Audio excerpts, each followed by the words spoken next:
कल का पाठ समझ में आ गया आप सबको? जी जी। कौन से सूत्र पढ़े थे?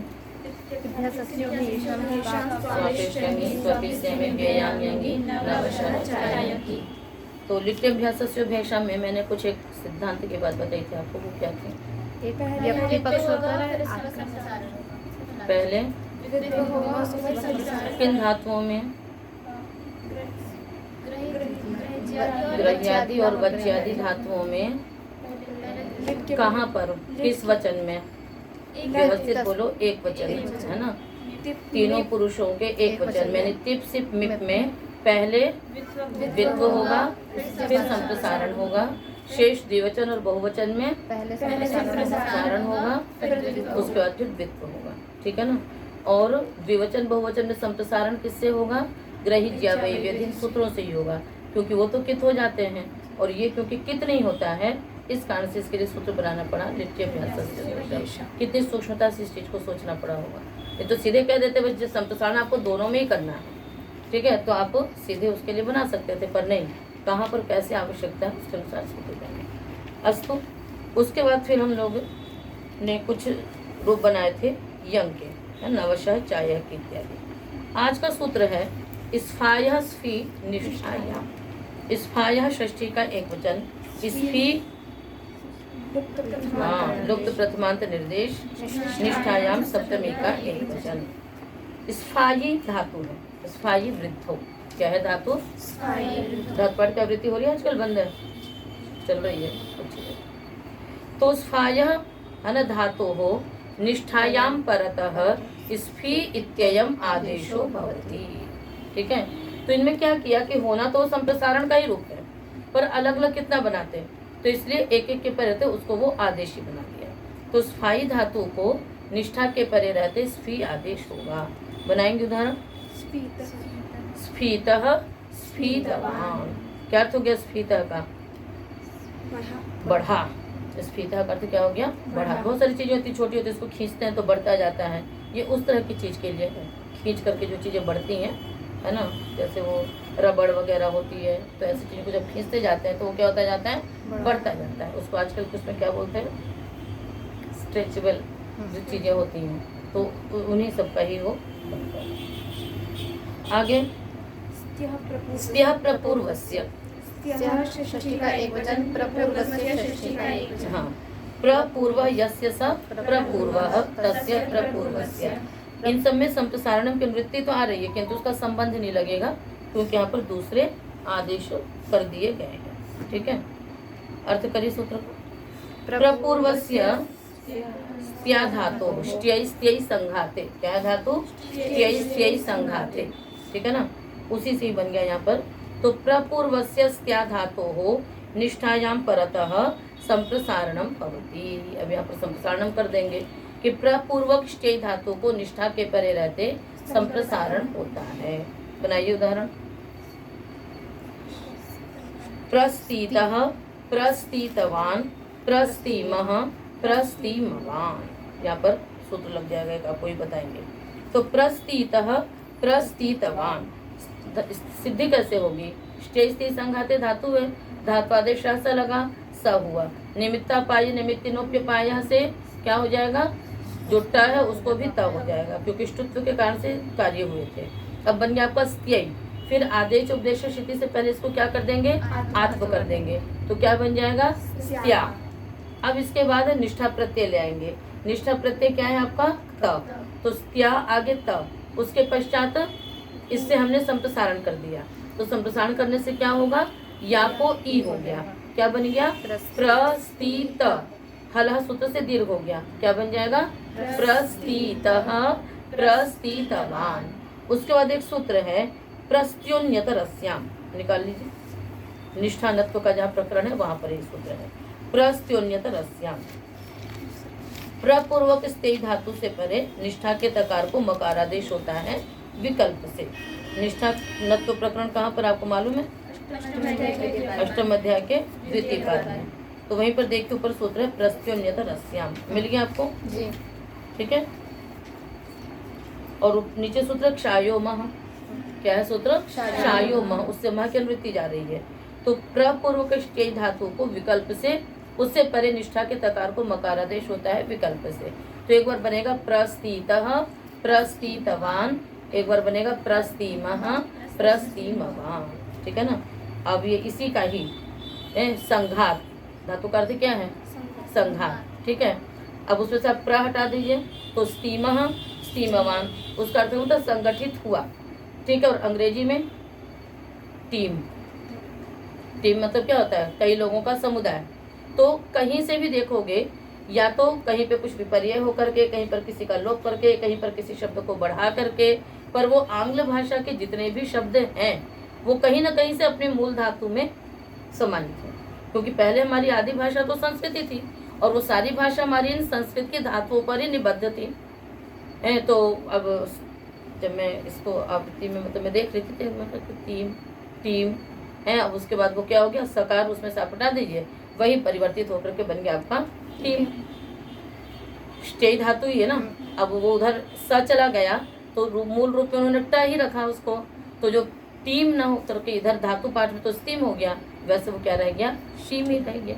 तो इस प्रकार से बहुत सारे शब्दों में यदि आप लोग एक अपना दृष्टिकोण बनाओगे, यदि इस प्रकार से कि किसी भी भाषा का, अभी तक बस 3 ही भाषाएं हैं, हिंदी, संस्कृत और अंग्रेजी, आप उस हर शब्द के उसमें देखेंगे, जितना अधिक आपको धातु पाठ उपस्थित रहेगा ना, तो आपको पता पड़ेगा कि इसका मूल कहीं ना कहीं से धातु रखते हैं। आगे चलिए। द्रवमूर्ति स्पर्शयो श्यः, द्रवमूर्ति स्पर्शयो सप्तमी का द्विवचन, श्यः षष्ठी का एक वचन, श्यः षष्ठी का एक वचन। द्रवस्य मूर्ति है, द्रव मूर्ति है ना। मूर्ति का अर्थ यहाँ पर है काठिन्य। मूर्ति का अर्थ क्या हो गया? काठिन्य। जो भी मतलब प्रतिमा, जो भी मतलब मूर्त पदार्थ है, तो मतलब ठोस। काठिन्य का अर्थ भी क्या हो गया यहाँ पर? ठोस। तो द्रवस्य मूर्ति अर्थात काठिन्यम इति द्रव मूर्ति ही, षष्ठी तत्पुरुष समास हो गया। द्रव मूर्तिश्च स्पर्शश्च इति द्रव मूर्ति स्पर्शौ, तयोः द्रव मूर्ति स्पर्शयोः। ठीक है। अब उसके बाद अर्थ करेंगे सूत्र का। द्रवमूर्तौ स्पर्शे च वर्तमानस्य श्यञ् धातोः संप्रसारणं भवति निष्ठायां परतः। ठीक है। द्रवमूर्तौ अर्थात द्रवकाठिन्ये स्पर्शे च वर्तमानयोः श्यञ् धातोः संप्रसारणं भवति निष्ठायां परतः। निष्ठा के परे रहते क्या होता है? द्रवमूर्ति अर्थ में और स्पर्श अर्थ में वर्तमान श्यञ् धातु को संप्रसारण हो जाता है। अनुवृत्ति है ना इसमें, निष्ठायाम की और संप्रसारणम की। तो उदाहरण बनाएंगे हम लोग। शीनम घृतम, शीनावसा, शीनम मेदः, तीनों का हो गया। तो शीनम का अर्थ क्या हो गया? जमा हुआ। द्रव्य का कठिन होना क्या होगा? है ना। द्रव मूर्ति, द्रव मतलब जो द्रव पदार्थ है, द्रव पदार्थ कौन से होंगे? जो पिघले हुए हैं। ठीक है। और वो यदि क्या हो जावे? कठिन हो जावे, यानी वो मूर्त रूप में हो जावे, यानी वो जम जावे। ठीक है। जैसे घी पिघला हुआ रहता है और वो क्या हो जाता है? जम जाता है। ऐसे घी है वो हो जाता है। तो इस प्रकार से इन चीज़ों को लिया गया। तो शीनम घृतम नपुंसकलिंग, शीनावसा, शीनम मेदः। तो यहाँ पर कैसे सिद्धि होगी? वही श्यञ् धातु है, हाथ को कर लीजिए, श्या आगे ये, उसके बाद फिर क्या लग जाएगा बताओ? श्यो स्पर्शे। संप्रसारण करने के बाद आपका शीत बना। इसी से आप ये भी बनाओगे, शीतम वर्तते, शीतो वायु, शीतम उदकम। स्पर्श अर्थ में, तो स्पर्श में कैसे पता पड़ता है? जब ठंडा लगता है तो स्पर्श अर्थ में भी वर्तमान है धातु। तो शीतम बाधते, शीतम घृतम, शीतम जलम, तो स्पर्श से पता पड़ा।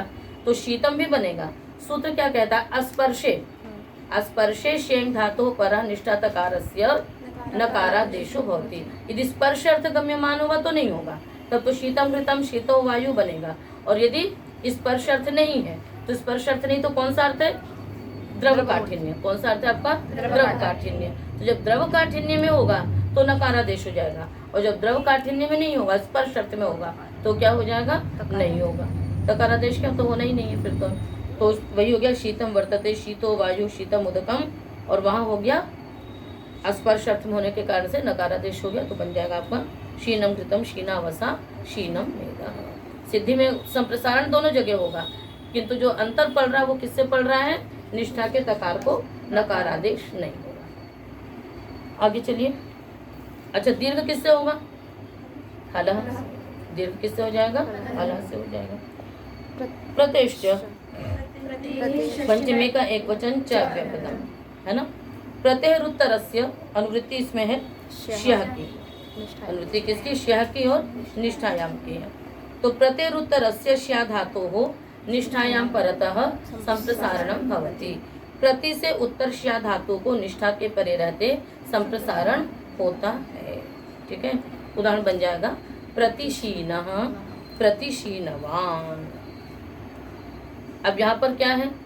यहाँ पर द्रव स्पर्श अर्थ नहीं है, तो यहाँ पर क्या अर्थ हो जाएगा? पिघला हुआ, है ना। और इसी से बन जाता है आपका प्रतिश्यायः।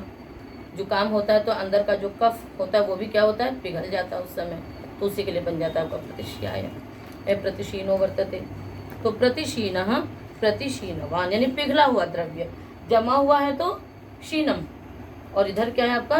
प्रतिशीनम। विभाषाभ्यव पूर्वस्य, विभाषा प्रथमा का एक वचन, अभ्यव पूर्वस्य षष्ठी का एक वचन। अभिश्च अवश्च इति अभ्यवौ, अभ्यवौ पूर्वौ यस्य स अभ्यव पूर्वः तस्य अभ्यव पूर्वस्य। अर्थ बना दीजिए आप लोग। श्य और निष्ठायाम की वृत्ति आ रही है। अभ्यव पूर्वस्य श्याम परतः विकल्पेन संप्रसारणं भवति। अब है ना, अभ्यव पूर्वस्य श्यं धातोः निष्ठायां परतः विकल्पेन संप्रसारणं भवति। अभी अव पूर्वक श्यं धातु को विकल्प से संप्रसारण होगा निष्ठा के परे रहते।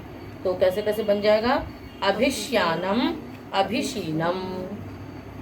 तकार को नकारादेश तो नित्य होगा, किंतु क्योंकि स्पर्श अर्थ है, उसने सोपसर्ग अनुपसर्ग कुछ नहीं कहा, बस स्पर्श अर्थ में नहीं होगा, अन्यत्र सब जगह हो जाएगा। तो नत्व तो सब जगह होगा, संप्रसारण विकल्प हो गया। तो अवश्यानम, अभिश्यानम, अवशीनम, अभिशीनम। ठीक है, तो यहाँ पर क्या हो जाएगा? चारों ओर से पिघलना, चारों ओर से पिघलना। अब यहाँ पर एक बात और ध्यान देनी है कि जहाँ जहाँ पर भी विभाषा है तो वहाँ पर या तो प्राप्त विभाषा या अप्राप्त विभाषा या फिर प्राप्ता प्राप्त विभाषा। यहाँ पर प्राप्ता प्राप्त विभाषा है। क्यों? सूत्र के लिए इतना कह रहा है कि अभी अव पूर्वक विकल्प से संप्रसारण होगा। अब वो द्रव मूर्ति अर्थ भी हो सकता है ना, स्पर्श अर्थ भी हो सकता है। तो द्रव मूर्ति अर्थ में भी ये विकल्प से संप्रसारण कर देगा, पर अभी अव पूर्वक ही रहना चाहिए। तो यदि मान लीजिए कोई कठिन वस्तु है और अभी उपसर्ग लगा दिया हमने, तो भी संप्रसारण विकल्प रहेगा कि अभिशीनम घृतम और अभिश्यानम घृतम, अवशीनम घृतम, अवश्यानम घृतम। इस प्रकार से बन सकता है। श्रितम पाके, श्रितम एक वचन करो अर्थ। पाके वाच्य श्रितम इति निपात्यते।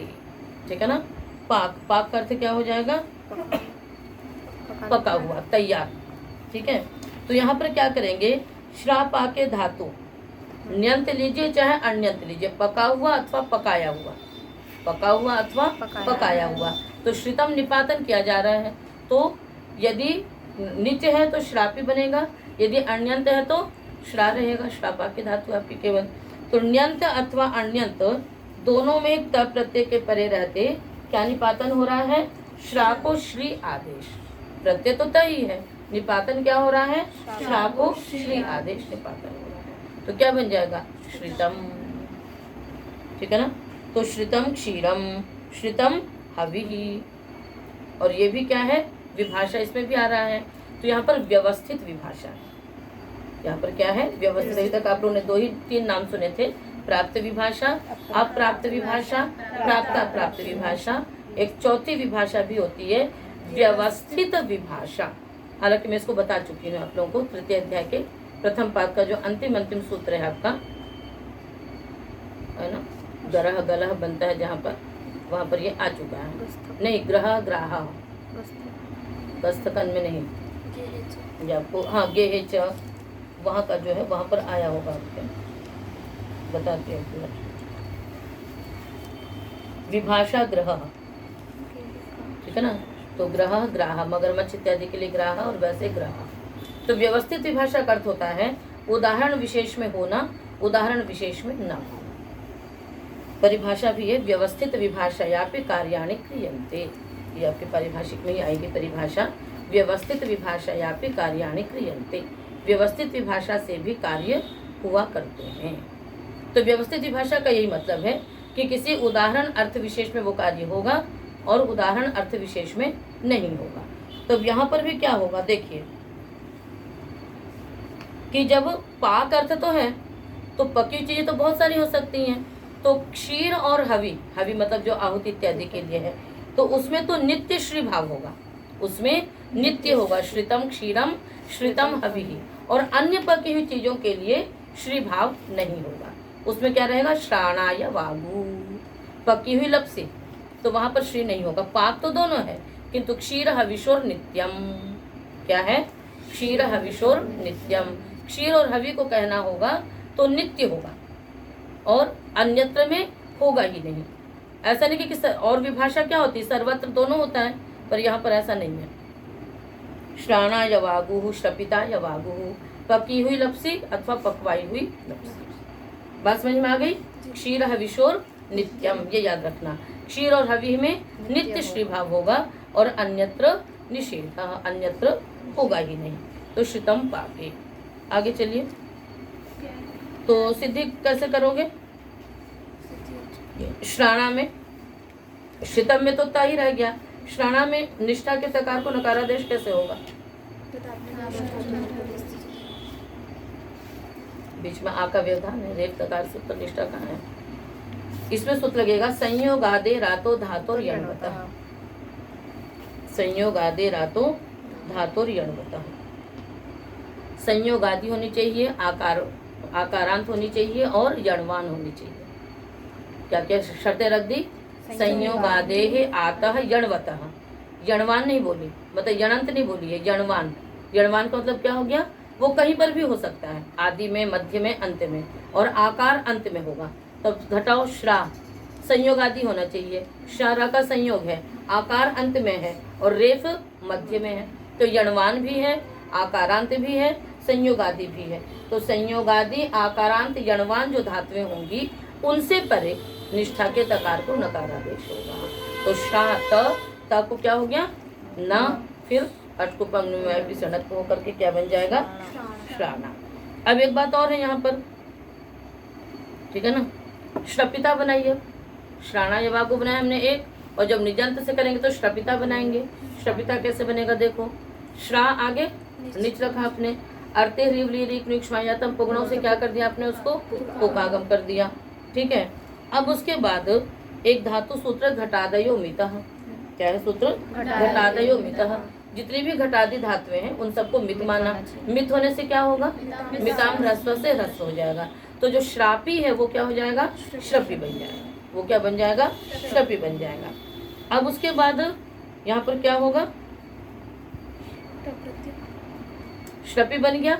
अब उसके बाद फिर त प्रत्यय आया और वलादी अर्धातों को इटागम भी हुआ।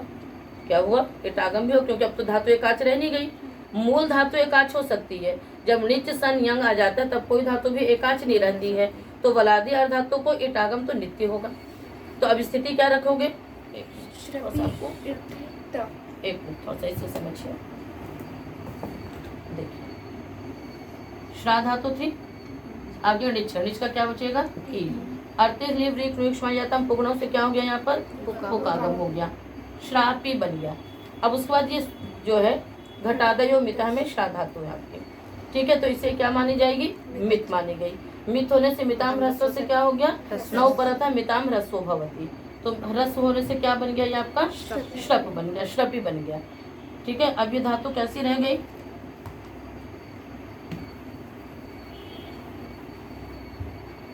श्रपी है। अब आगे त है, वलादी अर्धातु को इटागम होगा। यद्यपि श्रा धातु धातु पाठ में अनुदात्त है, पुनरअपि यहाँ पर क्योंकि अभी निजंत धातु हो चुकी है, कोई भी धातु एकाच नहीं रह जाती है प्रक्रियाओं में, तो इटागम हो जाएगा। तो श्रपी ईता, फिर यहाँ सूत्र लग जाता है निष्ठायाम सेटी। वो क्या करता है कि सेटी निष्ठायाम परतः, सेटी निष्ठायाम परतः नहीं लोपो भवती। यदि सेट निष्ठा परे है तो नी का क्या हो जाएगा, लोप हो जाएगा। तो सेट निष्ठा है इसलिए नी का क्या हो गया, लोप हो गया। क्या रह गया, अब फिर से बचिया पर श्रप ईत और क्या हो जाएगा श्रपित, स्त्रीलिंग यवागु, इसलिए टाप कर लोगे तो श्रपिता बनेगा। यदि निष्ठा सेठी नहीं लगता, नहीं रहता तो क्या बनता श्रपयिता यवागु, तब क्या बनता श्रपयिता यवागु। तो इसलिए आपको बताया गया कि जो श्रितम निपातन किया गया है वो निजंत और अन्यंत, न्यंत और अन्यंत दोनों धातुओं से श्रितम बनाया गया है। तो क्षीर हवि में नित्य होगा, अन्यत्र नहीं होगा। अन्यत्र नहीं होगा तो एक जगह श्राणा ही रह गया और एक जगह श्रपिता आपको बना दिया गया। इस प्रकार से श्राणा यवागु और श्रपिता यवागु। प्याया पी, प्याया षष्ठी का एक वचन, पी लुप्त प्रथमांत निर्देश। क्या हो गया फिर अर्थ करो। हाँ, ओप्यायी वृद्धौ इत्येतस्य धातोः पी इत्ययम् आदेशो भवति निष्ठायां परतः।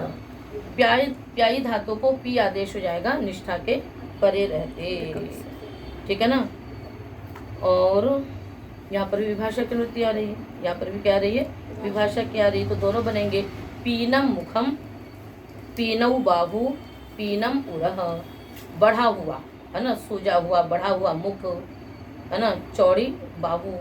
तो पीनम मुखम, पीनऊ बाहु, पीनम उरह। और विकल्प से कहा है तो आप्यानश चंद्रमा, ये भी व्यवस्थित विभाषा है, ये भी क्या है व्यवस्थित विभाषा है, ठीक है। तो इन सब चीजों के लिए तो क्या होगा नित्य होगा पी आदेश, और चंद्रमा इत्यादि में होगा ही नहीं। तो आप्यानः चंद्रमा, जब पूर्ण बढ़ा हुआ चंद्रमा होता है उसको क्या कहते हैं आप्यानश चंद्रमा, ठीक है ना। तो इसमें कैसे व्यवस्थित विभाषा लगाएंगे कि उपसर्ग होगा तो नहीं होगा और निरुपसर्ग होगा तो हो जाएगा। तो निरुपसर्ग था पीनम मुख है ना, तो पीनम मुखम, ये जब निरुपसर्ग रहेगा अनुपसर्ग, जब अनुपसर्ग रहेगा तो पी आदेश होगा, और जब उपसर्ग नहीं, उपसर्ग जब होगा सोपसर्ग होगा तो फिर आदेश नहीं होगा। तो आंग उपसर्ग लगा दिया तो आप्यानः चंद्रमा, ठीक है। अब यहाँ पर किससे हुआ ना आदेश पीनम मुखम पीनौ बाहु में, वाह क्या बात, तालियां है ना। ओदित अष्ट लग गया, ओप्यायी वृद्धौ धातु है तो ये ओदित है, ओदित होने से क्या हो गया यहाँ पर बन गए, ठीक है। तो हो जाएगा ओदित अष्ट से निष्ठा के तकार को नकारादेश हो गया। अब प्याया पी की वृत्ति अगले सूत्र में भी आएगी। लिड्यंगोश्च, लिड्यंगो सप्तमी का द्विवचन च अभ्युपगम, लिट्च यंग चेति लिड्यंगो तयोः लिड्यंगो। अर्थ करिए सूत्र का। लिट्य यंगी च परतः प्यायः पी इत्ययम् आदेशो भवति, ठीक है। लिट और यंग निष्ठायां समाप्त हो गया। अब लिट और यंग परे होगा तो भी प्यायी धातु को क्या होगा पी आदेश होगा। तो बनाइए उदाहरण। लिट में बनेगा आपिप्ये, आपिप्याते, आपिप्येरे, उपसर्ग लगा दिया। तो जैसे लिट लकार की सिद्धियां होती है उसी प्रकार से है। पी आगे लिट, लिट के स्थान पे आत्मनिपद की धातु है तो ता आएगा, ता के स्थान पे लिटस्त झयो रेश रेट से एश आदेश हो जाएगा। तो पी आगे एश, अब उसके बाद क्या कर दो द्वित्व कर दो पी पी, उसके बाद फिर ह्रस्व इत्यादि लगा करके आपिपी ए यनादेश हो जाएगा। आपिप्ये, आपिप्याते, आपिप्ये, कुछ विशेष नहीं है बस पी आदेश हो गया। यंग में क्या बनाओगे पी आगे यंग द्वित्व करो पी पी पे पी पे पी यते, पी दीर्घ तो पहले ही हो रहा है, दीर्घ करने की कोई आवश्यकता नहीं है।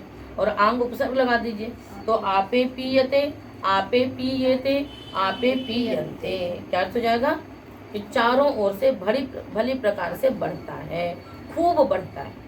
क्या अर्थ हो जाएगा इसका खूब बढ़ता है, खूब वृद्धि को प्राप्त होता है। तो आपे पीयते, आपे पीयते, आपे पीयन्ते। आप लोगों को भी सरणी से हमने अनुवाद का भी अभ्यास करवाया है तो आप लोगों ने देखा सरणी में यंगंत के प्रयोग। अब इन सब का भी आप वहाँ पे प्रयोग कर सकती हैं। अनुवाद आप जो बना रहे हो उसमें इस प्रकार के भी प्रयोग कर सकते हैं, ठीक है ना।